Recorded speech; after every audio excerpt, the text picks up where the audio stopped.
What's up, guys? Today I'm going to show you how I got my speed up from home with minimal space. And honestly, this is going to be variations. So you're going to have variations where you can do it with a lot of space, and variations where if you're only in a room and you can do it in a sort of tight space, But we always start with the detailed warm-ups first. So first we're going to start off with our low intensity plyometrics. So let's get right to it. So for our low intensity plyometrics, basically we're going to do these 4 exercises for 30 seconds each to really warm up our ankles and knees to get ready to do the movement. So first, I always start off with just regular ankle hops, stationary. If you guys have a jump rope, you guys can do 30 seconds of jump rope because it's a very similar movement, but really just getting that ankle flexion down packed. And then next you're gonna do one leg and you're gonna switch each leg. So you're gonna do side-to-side jumps for your ankle hops, really getting used to doing that side-to-side movement. And doing these low intensity plyometrics also strengthens your tendons over time, so you can apply more force as you're developing yourself. And then next you're gonna do 180 jumps, but just light ankle flexions for the 180 jumps.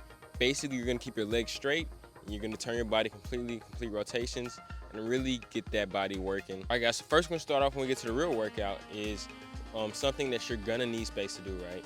So it's gonna be a 2-foot bound, then 1 foot, then the left foot, and right foot, then the left foot. And basically you're gonna try to control your momentum and really try to get as much distance as you can every time you do this. One thing that helps is tracking how far you go.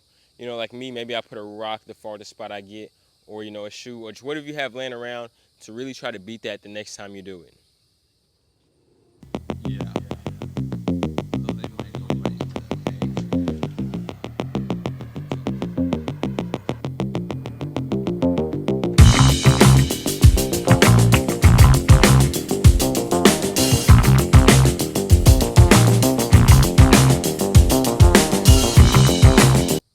All right, guys, so next we're gonna go into high knees. So high knees is one of those things that you can actually benefit from if you have a band. If you have some sort of band you can tie around your waist and sort of connect to something that's around you and get those high knees in. I'm telling you guys, it's great because it adds extra resistance, and honestly, it just holds you back that much more and really makes you force through that. But if you don't have a band, that's okay. You guys can do that with no space. You guys can just do that regular and try to aim for 30 seconds as hard as you can. Try to really max out how hard you push these high knees. Make sure you're pumping as fast as you can. Make sure you got your arms moving as well, and you're putting your whole body into it because it really engages your whole body when you're doing high knees and when you're sprinting.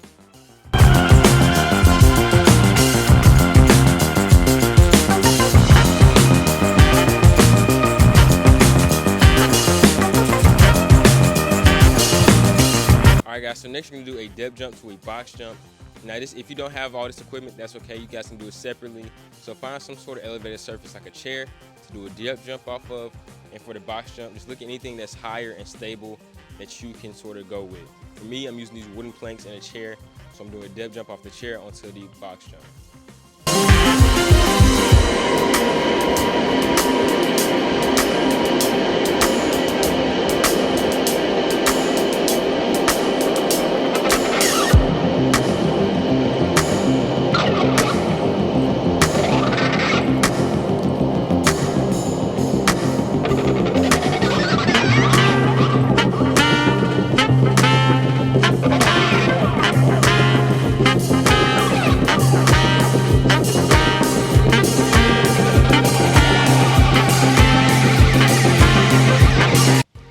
All right, guys, so next we're gonna finish off with toe taps.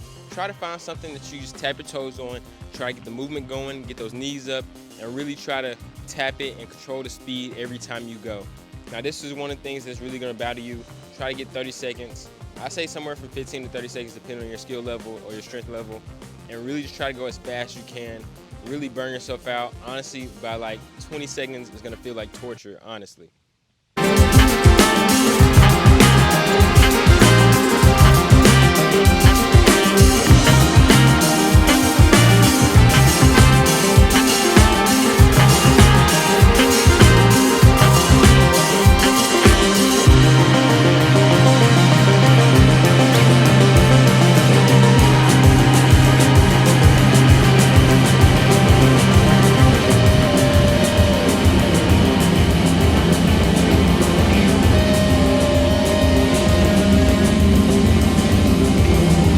All right, guys, after you finish that, make sure you do your warm routine, but back again as a cool down. And honestly, for this, make sure you continue to breathe through your nose, make sure you're not breathing through your mouth, and really focus on that nasal breathing, because this will allow you to go harder for longer spans of time instead of if you're just mouth breathing. Honestly, it's a ton of benefits from breathing through your nose that you should really focus on while you're doing these high intensity movements. And if you guys want to, check out my hybrid fitness plan with lifting and calisthenics, check it out in the description, and I'll see you next time.